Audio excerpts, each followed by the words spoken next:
The mission began, as all the best deceptions did, with a kernel of truth.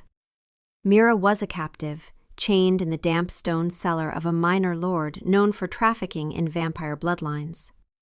The chains were real. The fear in the air was genuine. It belonged to the lord, who had no idea he was a pawn in a game played by kings. He believed he had captured a valuable stray from the Blackwood Coven, one he could sell to the highest bidder. He did not know that her coven had arranged the capture, that the chains were a costume, and that her presence here was bait. The truth was a far more dangerous thing. Mira was a weapon, aimed at the heart of the Sterling Coven, and her target was its king, Lucian. She had been in the dark for 3 days when the Sterling soldiers came. The cellar door splintered, and the scent of ozone and ancient power filled the cramped space. They moved with the silent, fluid grace of true immortals, their eyes holding the cold fire of centuries.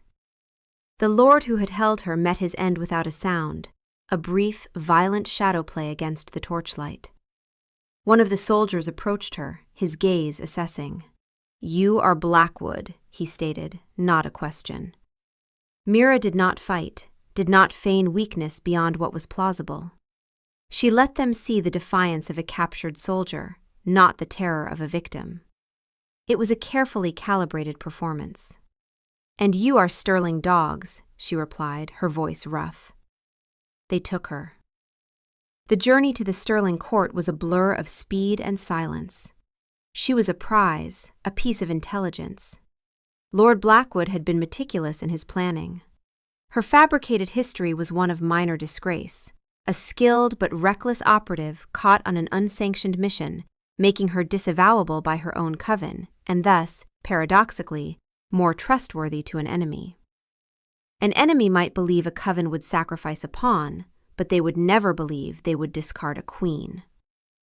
King Lucian's throne room was a cathedral of obsidian and silver, vast and cold, designed to diminish all who entered. He sat not on a throne, but in a simple, high-backed chair of polished jet, making the grandeur of the hall seem an extension of his will rather than a requirement of his station. He was older than the stone around him, his stillness a testament to ages of accumulated power. His eyes, the color of twilight, missed nothing. "Leave us," he commanded. His voice was not loud, but it resonated in the bones, a low hum of absolute authority. The guards vanished. He rose and descended the few steps to where she stood, still in the grime of her captivity. He moved with a languid grace that belied the coiled potential for violence in his frame. He circled her once, his gaze analytical. She held herself rigid, a portrait of caged fury. It was all part of the play. "Lord Blackwood is not known for his generosity," Lucian began, his tone conversational, as if they were discussing the weather. "Nor is he known for allowing his skilled operatives to be taken so easily. Tell me, Mira of Blackwood, why should I believe this convenient misfortune of yours?" Here was the first test. She met his gaze directly, letting him see the flicker of humiliation she had practiced for weeks. "Because even the most calculating lord cannot control everything. I was arrogant. I made a mistake." She let a sliver of bitterness enter her voice. "And Blackwood does not tolerate mistakes. I am nothing to him now." It was the perfect lie, wrapped in the truth of Coven politics. Loyalty was absolute, and failure was exile. He would understand that.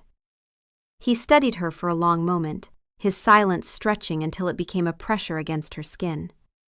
She felt like a butterfly pinned to a board, every detail of her deception under his dispassionate scrutiny. "Your mistake is my opportunity," he said at last.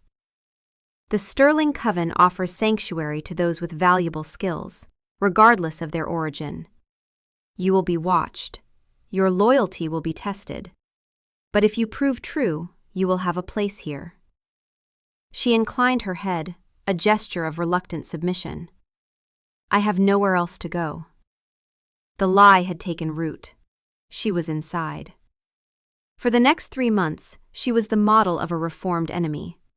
She shared low-level intelligence on Blackwood's operations, all of it carefully curated by her true masters to be just valuable enough to be impressive, but not damaging enough to be a threat. She demonstrated her combat prowess in the training yards, earning the respect of Lucian's guard. She was quiet, observant, and efficient. She was the perfect spy. Lucian watched her. From a distance at first, then with increasing frequency, he would seek her out. He would find her in the armory, polishing blades with a focused intensity, or in the vast, silent library, studying sterling histories. Their conversations were brief, formal exchanges about court politics or military strategy. She fed him assessments of Blackwood's mindset, painting her former lord as a reckless aggressor, subtly shaping Lucian's perception to align with Blackwood's future plans. Every word was a calculation. Every shared glance was a tool. Her mission was simple: gain his complete trust, become his confidant, and, when the time was right, uncover the core of his intelligence network and dismantle it from within. Seduction was a sanctioned, expected part of the strategy. A king's heart was the most direct path to his secrets. Mira was prepared for that. She had been trained to use intimacy as a weapon, to see emotion as a vulnerability to be exploited. She understood the mechanics of desire, the artifice of affection. What she was not prepared for was Lucian. He was not the tyrant Blackwood had described. He was measured, just, and carried the immense weight of his centuries with a quiet dignity. He showed a surprising kindness to his subjects, a fierce loyalty to his inner circle. He listened more than he spoke, and when he did speak, his words carried the resonance of profound thought.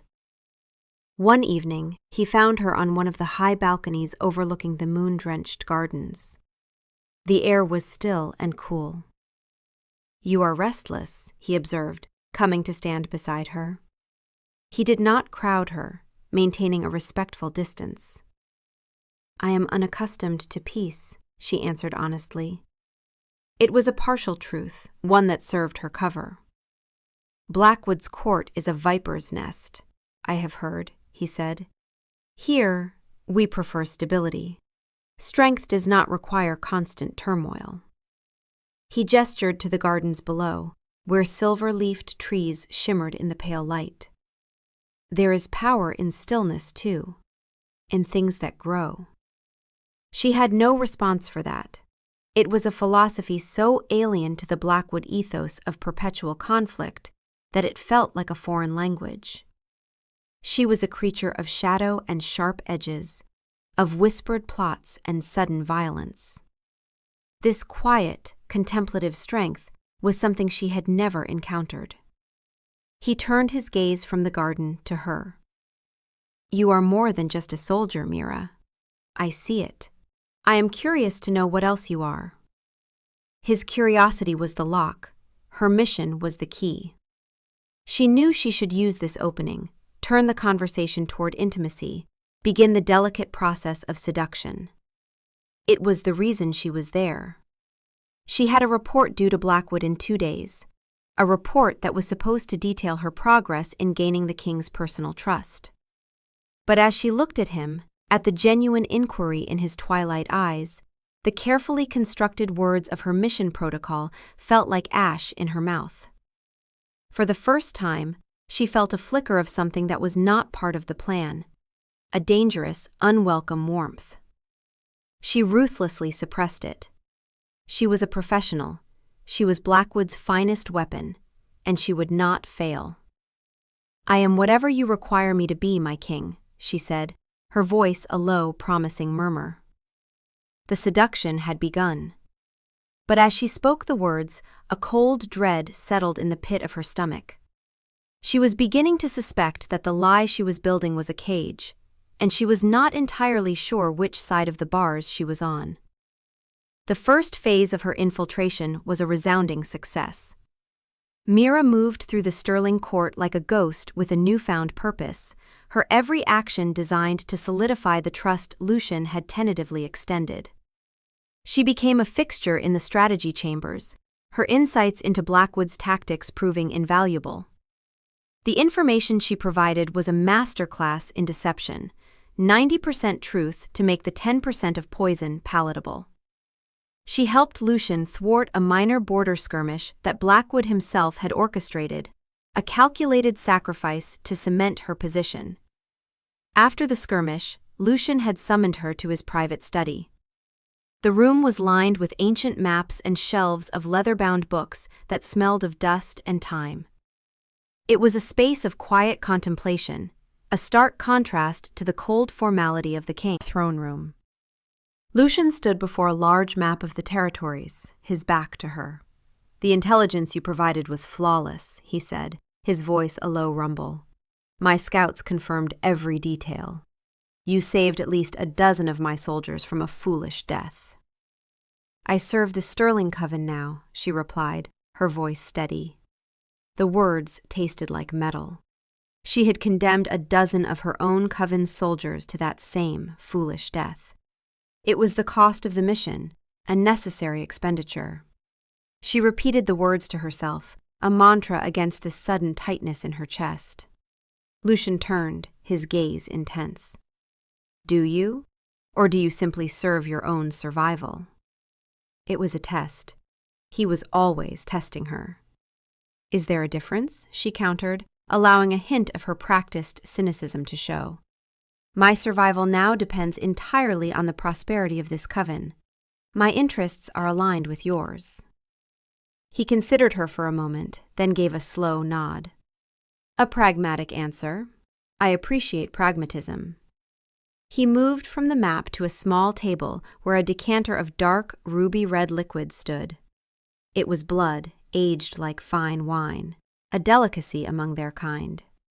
He poured a small amount into 2 crystal glasses. "You have earned more than just my gratitude. You have earned a measure of trust." He handed her a glass.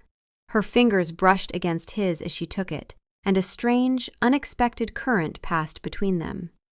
It was not the calculated spark of seduction she had been trained to feign. It was something else, something involuntary and warm that spread through her limbs. She ignored it, locking it away behind the iron walls of her discipline. "To new allegiances," Lucian said, raising his glass.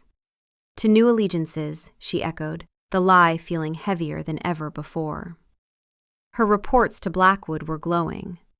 "The target is receptive. Trust is established. Proceeding to Phase 2, emotional entanglement."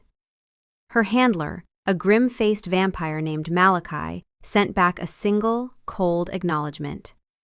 "Excellent. Do not falter." Faltering, however, was becoming a distinct possibility. The more time she spent with Lucian, the more the lines of her mission blurred. He was nothing like the monstrous caricature Blackwood had painted. He was a ruler, yes, a creature of immense power and ancient lineage, but he was also thoughtful. He would walk with her through the castle's quiet corridors, discussing philosophy, history, the nature of their long, unending existence. He listened to her opinions with genuine interest, valuing her mind as much as her skill with a blade. He began to share parts of himself with her, small vulnerabilities that were more precious than any state secret. He showed her his collection of celestial charts, tracing the slow, eternal dance of stars that no mortal would ever live to see complete a single revolution. He spoke of his own fledgling years, of the loneliness that came with outliving everyone and everything you had ever known. "Immortality is a gilded cage," he confessed one night as they stood on the balcony overlooking the sleeping city. "We watch the world change, seasons turn, empires rise and fall. But we remain, and that stillness, it can be a profound burden." She found herself responding not as a spy, but as herself. "It is the burden of a god," she said softly. "To watch, without being able to truly partake in the fleeting beauty of the mortal world." He turned to her, his eyes searching her face in the moonlight. "You understand." It was not a question. It was a statement of discovery. In that moment, under his sincere, unguarded gaze, her mission felt like a profane violation. She was a thief, stealing these moments of genuine connection and twisting them to serve a dark purpose. The guilt was a physical presence, a cold stone in her gut. She wanted to pull away, to retreat into the safety of her professional detachment. But she could not. His proximity was a magnetic force. Her next assignment from Blackwood was more direct. Locate the primary source of the Sterling Coven's financial strength. Details, vulnerabilities, prepare for disruption. For a week, she played the part, delving into the Coven's archives, cross-referencing trade manifests and treasury reports. It was laughably easy. Lucian had given her almost unrestricted access, a sign of his growing trust.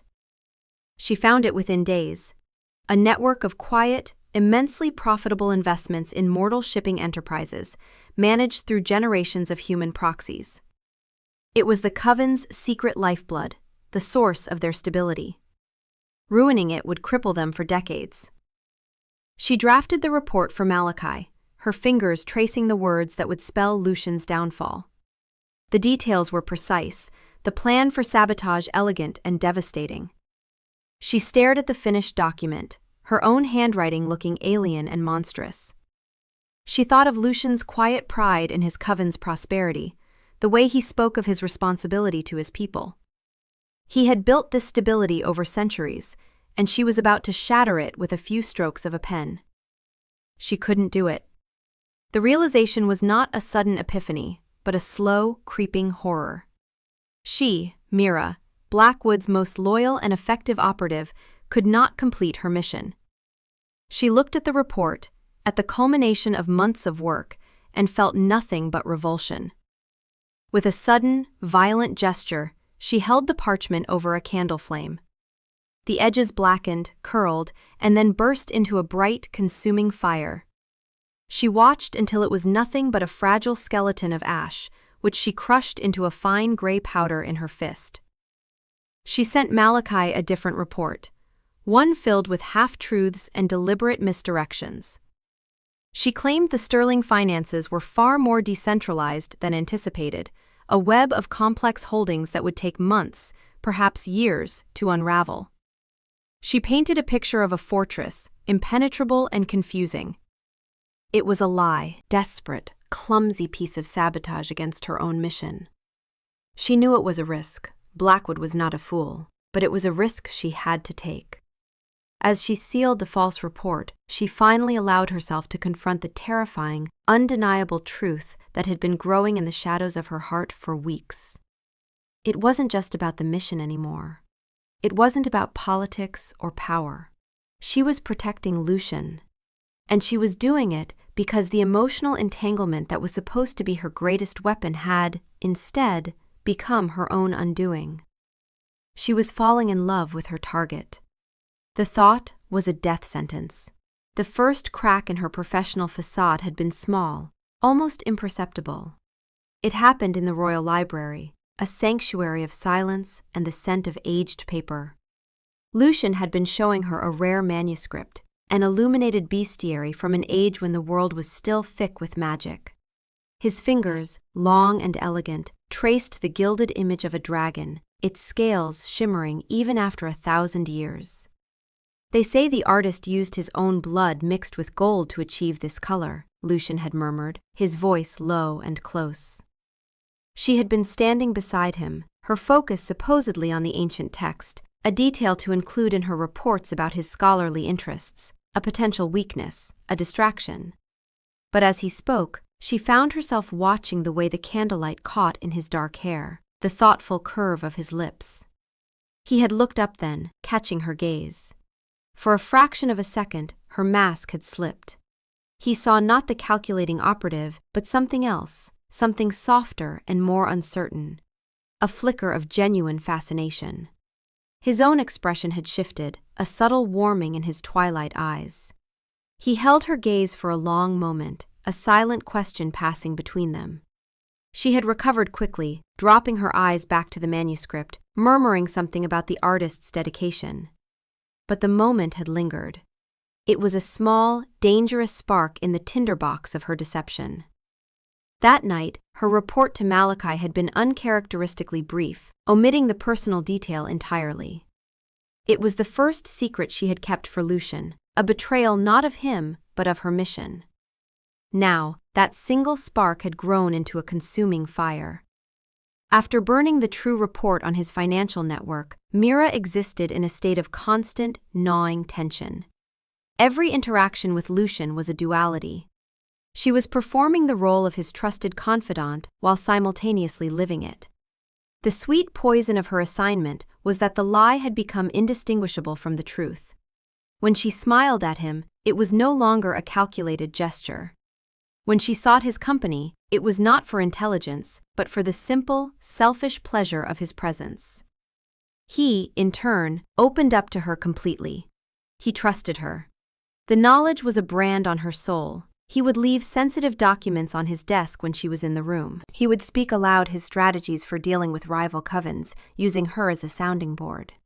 He would tell her of his doubts, his fears for his people, the crushing loneliness of his long reign. And with every confidence he shared, the knife of her betrayal twisted deeper in her gut. She was a walking paradox, a vessel of guilt and genuine devotion. She sabotaged her own work with a desperate, feverish energy. Another assignment came from Blackwood: map the patrol routes and identify the weaknesses in the Sterling Coven's perimeter defenses. She spent weeks on the task, and then submitted a report that was a masterpiece of subtle inaccuracies. She shifted patrol times by mere minutes, altered guard numbers in non-critical sectors, and magnified the strength of their weakest points.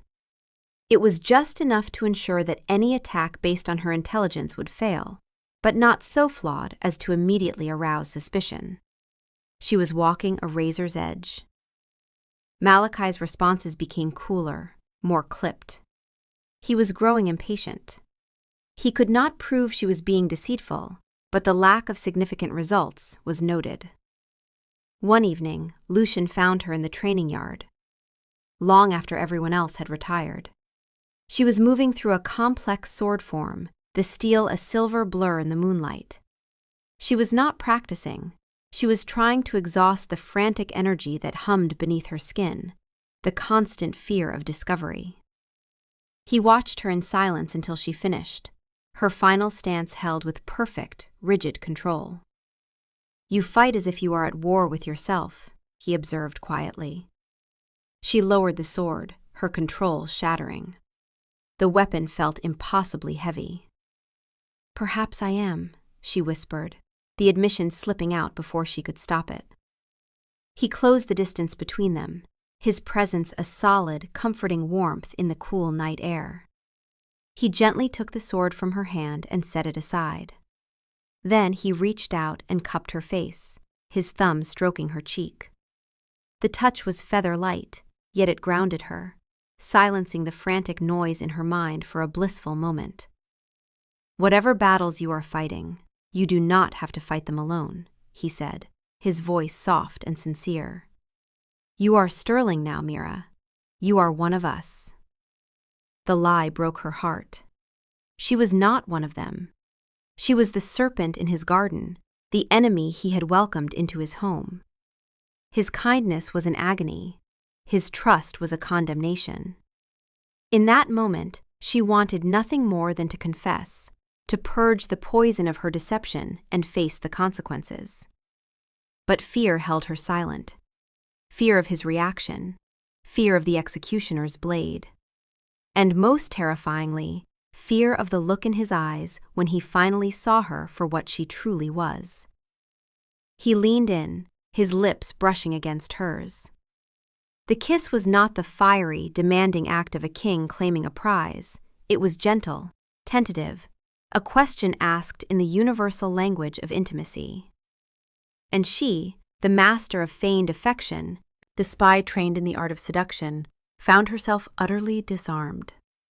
She responded with a raw, desperate honesty that had no place in her mission. She kissed him back, pouring all her guilt, her fear, and her impossible, treacherous love into the gesture. It was a kiss of surrender, a kiss of betrayal. She was no longer just sabotaging her mission.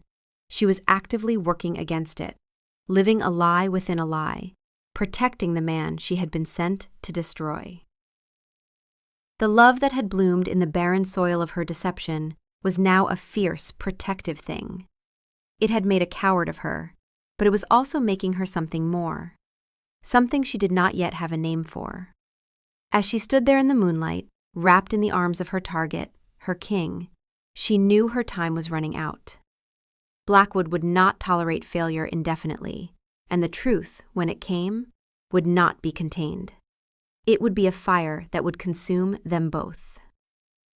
The assignments from Blackwood grew more pointed, their patience wearing thin. The subtle sabotage of patrol routes and the obfuscation of financial records were no longer enough. Malachi's messages, delivered by shadow couriers who appeared and vanished like smoke, took on a chillingly direct tone. They demanded results, not excuses. They demanded a significant blow to the Sterling Coven, something that would prove her loyalty and justify the months she had spent embedded in their court. Mira's deceptions became more elaborate, her lies to her handler more desperate. She invented internal power struggles within Lucian's court, fabricating phantom conspirators to explain her lack of progress against the king himself. She claimed she was close to turning a high-ranking member of his guard, a delicate operation that required time and subtlety. Each lie was a thread in a tapestry she was weaving to conceal the truth. She was no longer their agent. She was Lucian's shield, though he did not know it. Her life was a constant performance, a high-wire act over a chasm of certain death. In Lucian's presence, she was a confidant, a lover, a trusted advisor. The moments of genuine intimacy between them were both a balm and a torment. Every gentle touch, every shared secret, every quiet moment of companionship was a reminder of the monumental fraud she was perpetrating. The guilt was a physical weight, settling in her shoulders, tightening the muscles in her back. Sometimes, when he would look at her with that unwavering, trusting gaze, she felt a physical urge to flinch away, as if his belief in her was a light that might burn her to ash. She would leave his chambers, the warmth of their connection still clinging to her, and immediately have to compose a cold, clinical report for Blackwood, twisting the reality of her relationship into a calculated step in a seduction campaign. The target's emotional dependency is increasing. He shares strategic information freely. Full compromise is imminent. She felt like two different people, and both of them were traitors. One night, as she lay beside Lucian in the pre-dawn stillness, she watched the slow rise and fall of light on the tapestries that adorned his chamber walls. He was not with her, having been called away to an urgent meeting with his border marshals. In his absence, the silence of the room was immense, filled only by the frantic workings of her own mind. She was trapped.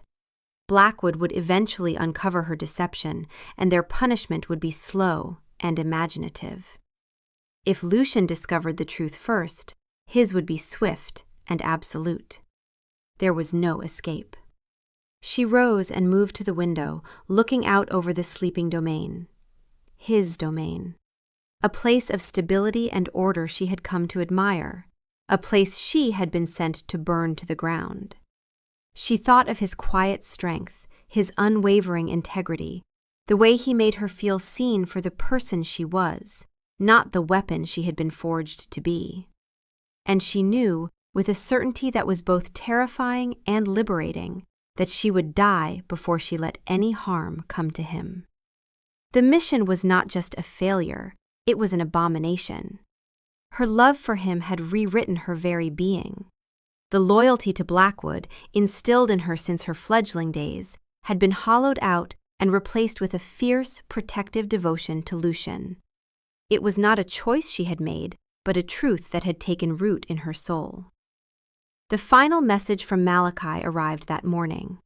It was not a request, it was an order. Delivered with a small, lead-lined vial containing a colorless, odorless poison, a substance that attacked a vampire's immortal constitution from within, causing a slow, agonizing decay that mimicked a wasting sickness. It was undetectable, untraceable. "The time for subtlety is over," the message read. "Administer this. The target's subsequent weakness will be the signal for our advance. Do not fail in this, Mira. There will not be a second chance." She stared at the vial in her hand. It was small, innocuous, yet it held the power to destroy everything. It was the end of the line. She could not obey the order. She could not run, for Blackwood would hunt her to the ends of the earth. And she could not continue the lie, for this ultimatum had made that impossible. There was only one path left. A path of almost certain death, but one that was, at least, honest. She had to tell him. She had to confess everything and place her life, her unlife, in the hands of the man she had been sent to betray.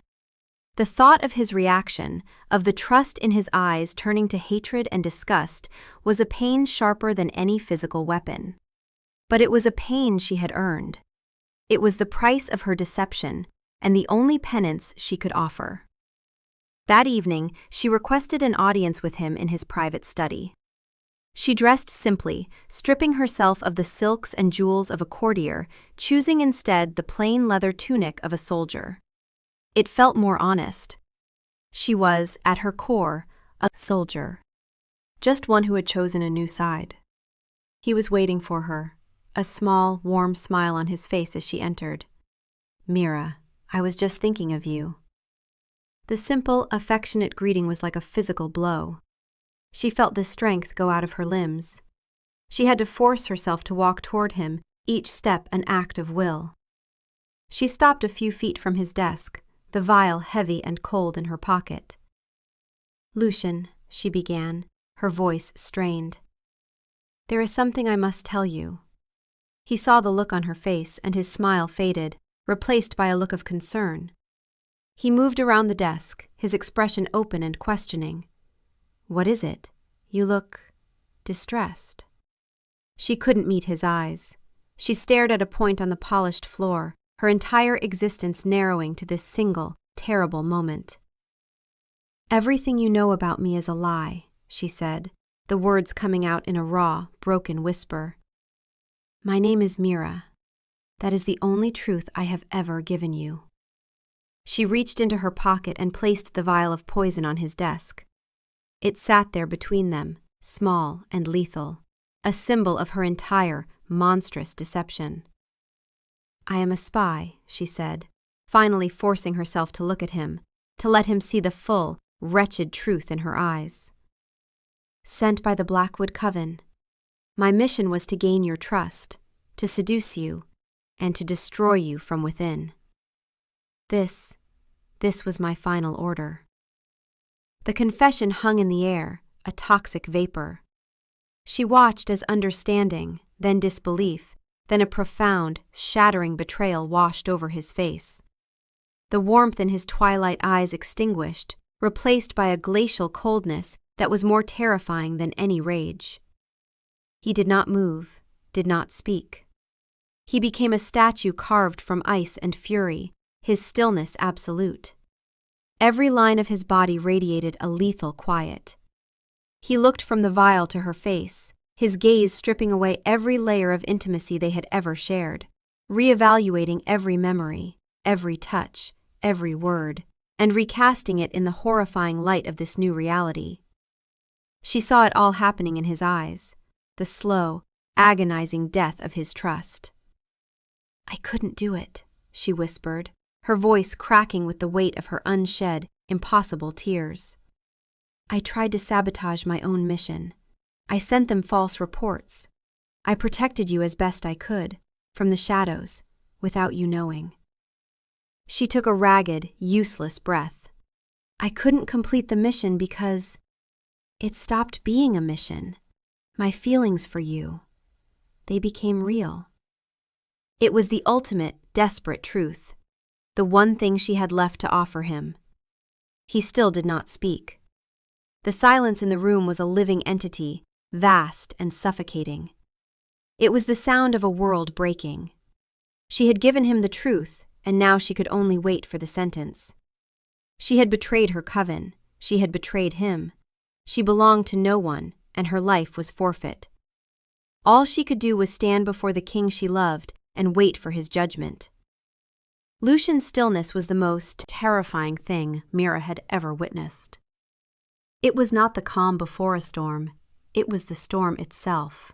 A vortex of silent, contained fury that seemed to draw all the warmth from the room. His face, which she had come to know so intimately, the way it softened when he smiled, the thoughtful crease that appeared between his brows when he was deep in thought, was now a mask of cold, chiseled stone. The king had retreated behind impenetrable walls, and the man she loved was gone. He finally moved, his hand rising slowly, deliberately. She flinched, bracing for a blow, for the swift, violent end she deserved. But his hand went to the vial on the desk. He picked it up, holding it between his thumb and forefinger, studying the clear liquid within as if it held the answers to the universe. How much? His voice was unrecognizable. It was flat, devoid of all emotion, a shard of ice. How much of it was a lie? In the beginning, all of it, she admitted, her own voice barely a whisper. Honesty was the only path, no matter how much it scoured her. The capture, the rescue, my service, my affection? It was all a performance, a script. He looked at her then, and the sheer, glacial emptiness in his eyes was worse than any hatred. It was the look of a man gazing upon a complete stranger, a phantom. Every conversation, every moment on the balcony, in the library. He paused, and the next words seemed to cost him something immense. In my bed? Yes, she said, the word a blade in her own throat. At first, the mission was to get close to you, to become indispensable. She took a faltering step forward, her hands clenched at her sides. But it changed, Lucian. I can't tell you the exact moment. There wasn't one. It was a slow poisoning of my own design. I would find myself enjoying our conversations, not for the intelligence I could gather, but for the conversations themselves. I started looking forward to seeing you. And then the thought of betraying you became unbearable. He let out a short, sharp sound that was not a laugh. It was the sound of something breaking. Unbearable, he repeated, the word dripping with a venomous irony. You, a Blackwood assassin, found the thought of betrayal unbearable. Forgive me if I find that difficult to believe. It's the truth. The desperation in her voice was pathetic, she knew, but it was all she had. Why else would I be telling you this? I could have tried to poison you. I could have fled. I came to you because I choose you. I choose this. She gestured vaguely, at the room, at the coven, at him. Over them. Over my own life. He set the vial down with a sharp click that echoed in the suffocating silence. He began to pace, his movements tight and constrained, like a caged predator. You choose me? You have no right to choose me. You are a disease that I welcomed into my house. You have compromised everything. Every strategic decision I have made in the last 6 months, I made with you at my side. Every secret I thought I was sharing with a trusted partner, I was feeding directly to my oldest enemy. He stopped and faced her, his control finally cracking, letting a flicker of raw, incandescent rage show through. Do you have any idea what you have done? You have made a fool of me. You have jeopardized the safety of every single member of this coven. My coven, the one you swore allegiance to. I know, she said, her voice small. I know. And I know that my word means nothing to you now. It shouldn't. But my actions, they can. I sabotaged my assignments. The intelligence I sent Blackwood on your defenses is wrong. The information on your finances is a fabrication. They are operating on a foundation of lies that I built to protect you. He stared at her, his mind clearly working, processing the tactical implications of her words. The king was reasserting control over the betrayed man. "Prove it," he commanded, his voice cold and hard as steel. "Show me the reports you sent. Show me the originals and the forgeries. Detail every piece of misinformation you fed them. Everything." For the next hour, she did just that. With a quill and ink, her hand shaking slightly, she reconstructed the web of lies she had spun for Blackwood. She drew the false patrol routes over the real maps of the castle grounds. She wrote out the fabricated financial data next to the genuine figures she had memorized. She detailed every lie, every omission, every subtle act of sabotage. It was a confession in triplicate, a meticulous catalogue of her treason against her former masters. He watched her work, his expression unreadable. When she was finished, she pushed the parchments across the desk toward him. He reviewed them in silence, his eyes scanning each line, his mind, she knew, verifying every detail against his own knowledge. He was looking for flaws, for the hint of a double cross, a lie within the confession. After a long time, he looked up, his gaze still cold, but with a new layer of something else. Calculation. "This is either the truth," he said slowly, "or it is the most elaborate deception I have ever encountered. A lie nested inside a confession to gain an even deeper level of trust." "It is the truth," she insisted. "Your truth is worthless," he snapped. He fell silent again, his eyes fixed on her, but his gaze seemed to look straight through her, into the future, weighing impossible options. The law was clear. Espionage was punishable by death. No trial, no appeal. It was his duty as king to make an example of her, to cauterize the wound she had created. But her confession was also an opportunity, an agent in place, one who had just been given a direct order to assassinate him, was an asset of unimaginable value. If she was telling the truth. "You have betrayed your coven," he stated, his voice flat. "They will hunt you. You have betrayed my coven. I should execute you. You are a woman without a country, without allegiance, without honor." "My allegiance is to you," she said, meeting his gaze without flinching, though it felt like staring into the sun. "It is the only one I have left." He stood there for what felt like an eternity, the fate of her world held in the balance of his silence. The rage had subsided, replaced by the weary, ancient weight of command. She could see the conflict in him, the king's duty warring with something else. The ghost of the man who had trusted her, the faint, residual echo of the feelings he'd had for the woman he thought she was. "You will be confined to your quarters under guard," he said finally, his voice clipped and formal. "You will speak to no one. You will see no one. I will consider what is to be done with you." He turned his back on her, a clear dismissal. The audience was over. Guards materialized at the door, their faces grim and impassive. They did not touch her, but their presence was a cage. As they escorted her from the room, she took one last look at him.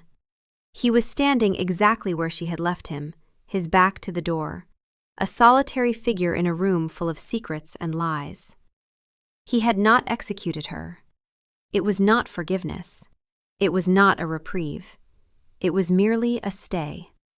A pause in the inevitable. But in that pause, a tiny, impossible seed of hope began to grow. He had not killed her, and that meant he was listening. For 3 days, Mira existed in a void. Her chambers, once a comfortable retreat, became a luxurious prison cell. 2 of Lucian's elite guards stood posted outside her door at all times, silent and unmoving as statues. They brought her vessels of blood at designated intervals, placing them inside the door without a word, their faces impassive masks. The silence was absolute, broken only by the frantic rhythm of her own thoughts. She replayed the confession over and over in her mind, dissecting every word, every gesture. Had she been convincing enough? Had she conveyed the depth of her remorse, the sincerity of her transformation? Or had she only succeeded in cementing his belief that she was a master manipulator, capable of feigning any emotion to ensure her own survival. She had placed her fate entirely in his hands, and the waiting was a unique form of torture. She spent the long, silent hours staring out the window at the courtyard below, watching the life of the Coven continue without her. She saw guards training, courtiers conversing, the quiet, orderly rhythm of the world Lucian had built. A world she had almost destroyed. A world she now desperately wanted to be a part of, not as an infiltrator, but as a true citizen. The irony was a bitter pill. She had only appreciated the true value of what she was sent to ruin after she had fallen in love with its king. On the evening of the third day, the door opened. It was not a guard with her ration of blood. It was Lucian. He entered the room and closed the door behind him, dismissing the guards with a curt nod. He looked weary. The glacial rage had dissipated, leaving behind a deep, profound exhaustion. The lines around his eyes seemed deeper, the weight of his centuries more pronounced. He had not come as a king to deliver a sentence, nor as a betrayed lover to cast accusations. He had come as something in between, something she could not yet decipher. He did not speak immediately, but walked to the window, standing where she had stood for countless hours. He looked down at the same scene, his coven moving through the twilight. "I have reviewed your work," he began, his voice low and measured. "The false reports. I compared them to our own intelligence, to what we know of Blackwood's movements. Your sabotage appears genuine. The misinformation you provided would have led them into a series of tactical blunders." He turned from the window to face her. "It would have cost them dearly. Which means your confession, at least on a strategic level, holds merit." She remained silent, her entire being focused on him. This was not absolution. It was a clinical assessment. "I have spent 3 days weighing my options," he continued, his tone remaining carefully neutral. "My entire council, those few I trust enough to know the truth of this situation, have advised me to execute you. It is the logical choice, the safest choice. You are a known security risk, a traitor. To allow you to live is a weakness I cannot afford." Mira's last flicker of hope began to dim. She inclined her head, accepting his judgment. "I understand." "Do you?" He took a step closer, and for the first time she saw a glimmer of the man he had been, a flash of raw, wounded emotion in his eyes. "Do you understand what it is to learn that the past 6 months of your life have been built on a lie? To question every memory, every shared confidence? To know that the one person you had come to trust implicitly was in fact your sworn enemy, sent to orchestrate your ruin?" His voice grew harder with each question. "That is a wound that does not easily heal, Mira, even for one such as me." "I know you are wounded," she said softly, her heart aching for the pain she had caused him. "And I know that no apology can mend it. Words are meaningless now. I have proven that." "Yes," he said, the single word sharp and final. "You have." He fell silent again, the space between them charged with unspoken history and irreparable damage. She expected him to call the guards, to give the final order. Instead, he did something entirely unexpected. "Blackwood believes you are still their loyal agent," he said, his voice shifting back to that of the strategist, the king. "They have just given you an order to assassinate me. They are awaiting confirmation of my illness. When it does not come, they will demand an explanation. They will contact you." She saw it then, the path he was considering. The one terrifying, improbable way forward. "I am offering you a single chance," he said, his eyes locking with hers. The neutrality was gone, replaced by an intensity that was almost frightening. Not a pardon, not forgiveness. A chance to prove that your newfound loyalty is more than just a survival instinct. He paused, letting the weight of his words settle. You will become a double agent. In truth, this time. You will respond to Malachi. You will tell him the poison was compromised, that you require a different method. You will continue to feed them intelligence that I provide. You will become my weapon against them, using the very trust they placed in you to dismantle their operations from the inside out. It was a death sentence of a different kind. To play such a game was to live with the constant threat of discovery from both sides. One misstep, one intercepted message, and she would be dead. But it was also the only thing she had ever wanted since the moment she burned that first report. A chance to truly serve him. A chance to protect him. It will be your life's work, Lucian continued, his voice relentless. You will be my spy, in their court and in my own. You will be watched constantly. You will have no privacy, no trust, no allies but me. And if I even for a second suspect that you are betraying me again, I will end you myself, without hesitation. He stood before her, the king, the target, the man whose heart she had broken, offering her the most perilous, demanding, and extraordinary gift she could imagine. A purpose, a way to atone. Do you accept these terms? He asked, his voice ringing with the finality of a royal decree. She did not have to think. There was no other choice. There never had been, not since love had taken root. She met his hard gaze with her own, letting him see the unwavering resolve in her eyes. Yes, she said, her voice clear and strong. I accept. He gave a single, sharp nod. Good. Your first report to Malachi will be drafted tonight, under my direct supervision. He turned to leave, but hesitated at the door. He looked back at her, and for a fleeting moment the king vanished, and she saw only the man. His expression was a complex tapestry of pain, doubt, and a sliver of something she dared not name. Mira, he said, his voice softer now, laced with a weary sorrow. Know this, the woman I thought you were is gone.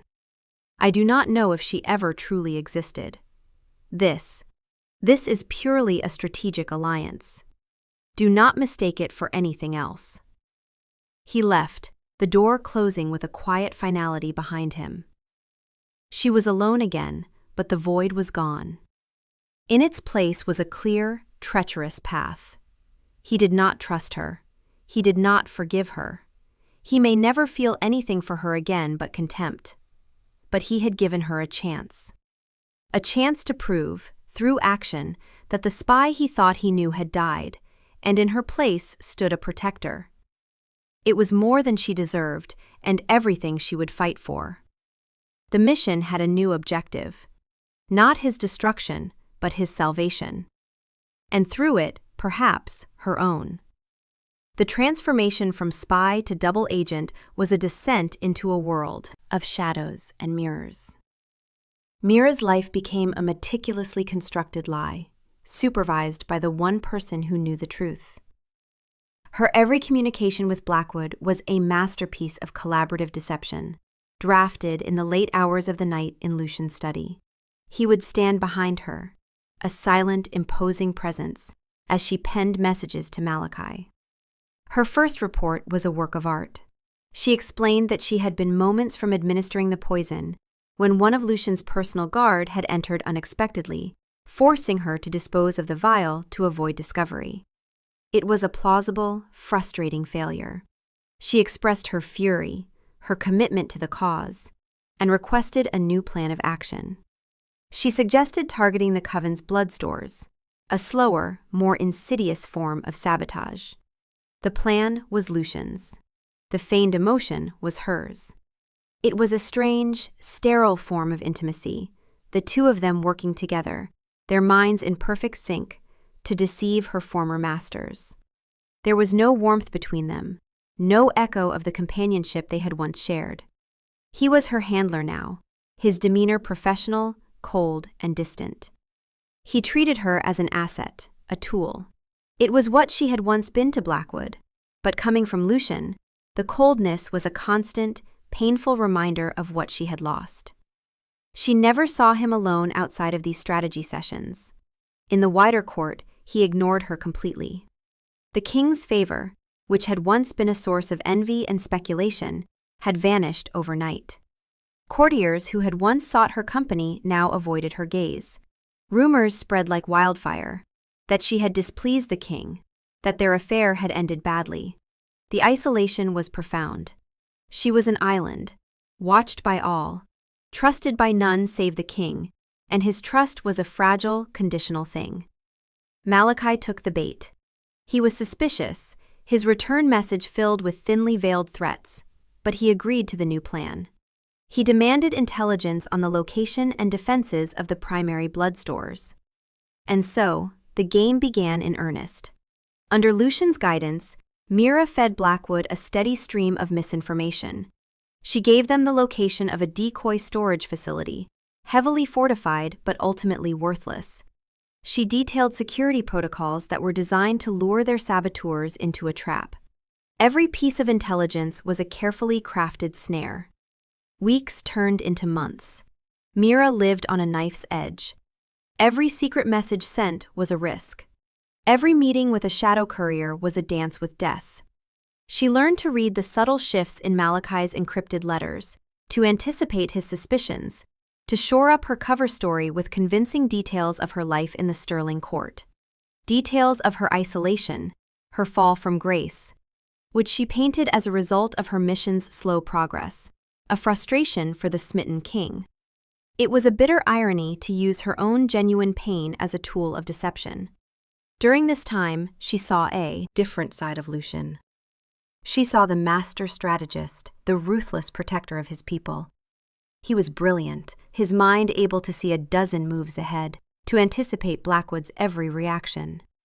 She watched him work, and her admiration for him grew, deepening the love that was already an inextricable part of her.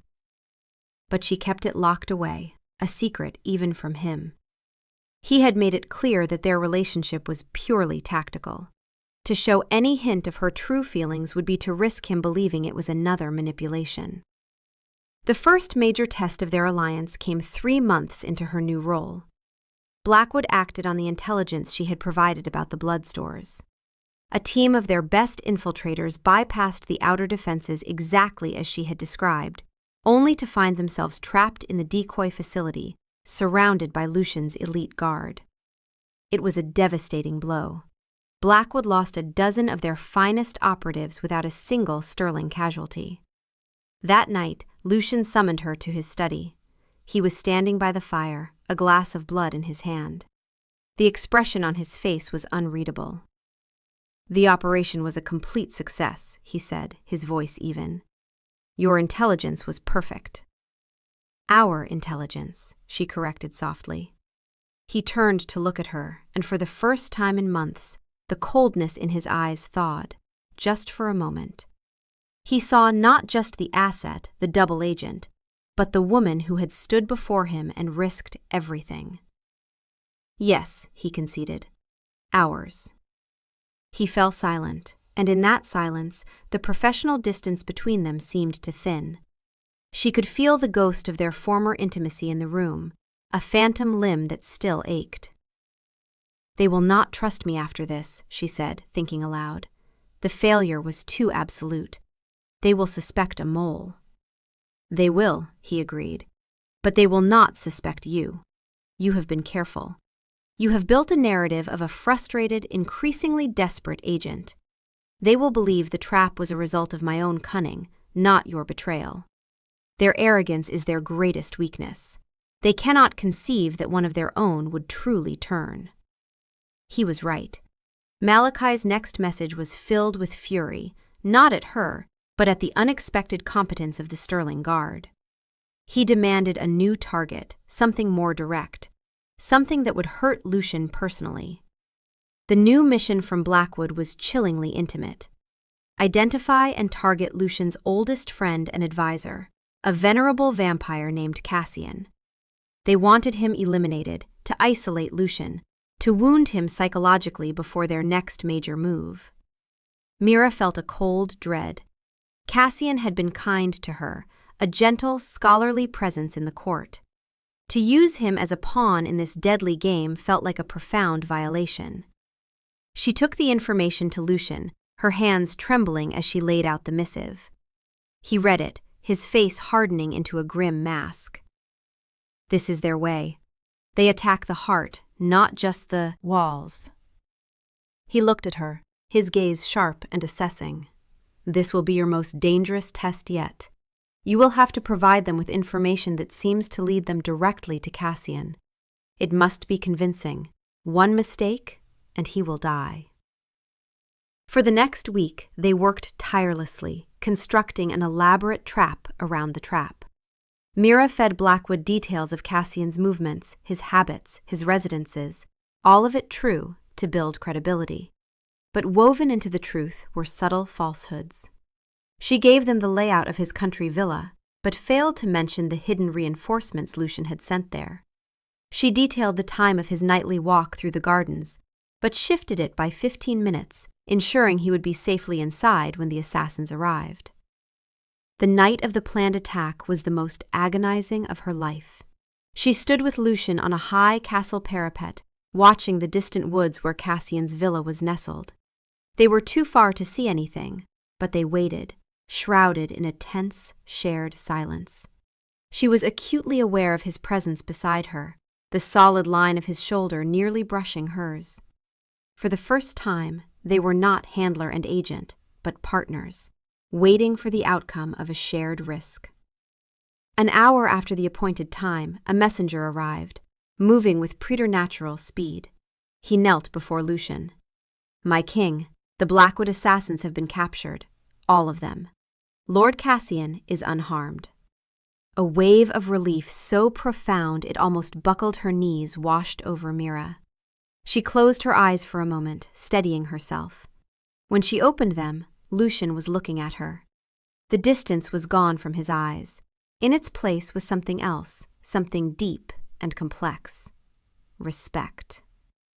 "You did well, Mira," he said, his voice quiet, but filled with a sincerity she had not heard in months. "You saved his life." It was not forgiveness, it was not love, but it was a beginning. It was a single, solid stone laid in the foundation of a trust that had been shattered into dust. For the first time, she felt that she was no longer just atoning for her past, but actively building a future. She was a protector. She had earned the title, not with words, but with action. And as she stood there beside her king, she felt the first, tentative rays of a dawn she thought she would never see again. The successful defense of Cassian marked a turning point. It was a tangible, undeniable act of loyalty. In the weeks that followed, the rigid formality between Mira and Lucian began to soften. The late-night strategy sessions in his study became less about giving orders and more like true collaboration. He would ask for her opinion, listen to her analysis of Blackwood's psychology, and incorporate her insights into his plans. The wall of the betrayed king was slowly being dismantled, brick by painful brick, revealing the man beneath. He still kept his distance in public, maintaining the fiction of her disgrace for the benefit of any watching eyes. But in private, small moments of their old connection began to resurface. He would occasionally offer her a glass of the aged blood they had once shared, a silent acknowledgement of a memory that was no longer solely defined by her betrayal. Sometimes, while poring over maps, their hands would brush, and neither of them would pull away immediately.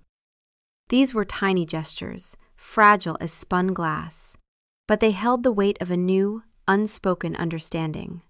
Mira, for her part, threw herself into her role with a singular, ferocious dedication. She was not merely atoning, she was repaying a debt with every fiber of her being. Her knowledge of Blackwood's methods, their codes, their way of thinking, made her an invaluable asset.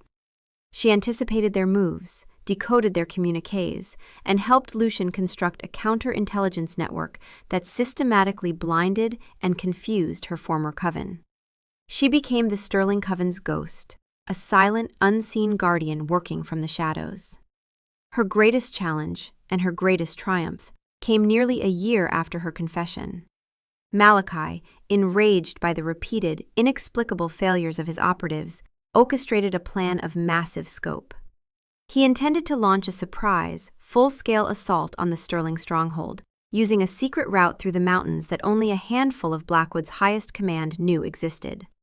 It was a bold, desperate gamble, one that could win them the centuries-long war in a single night. He sent the details to Mira, his most trusted agent, ordering her to create a diversion within the castle walls moments before the attack began. It was to be her final, redeeming act of loyalty to Blackwood. She brought the message to Lucian. As he read it, his face became grim. This was not a small skirmish or a targeted assassination. This was an existential threat. "He trusts you completely," Lucian murmured, looking at the detailed attack plans. "To send you this, he believes you are his ace." "Then we will use that trust to destroy him," Mira said, her voice steady. There was no hesitation, no flicker of doubt. Her old loyalties were ash. The next few days were a blur of frantic, secret preparations. Only Lucian, Mira, and his 3 most trusted generals knew of the impending attack. They worked in secret, mobilizing their forces, not to the main gates where Blackwood expected a defense, but to the hidden mountain pass.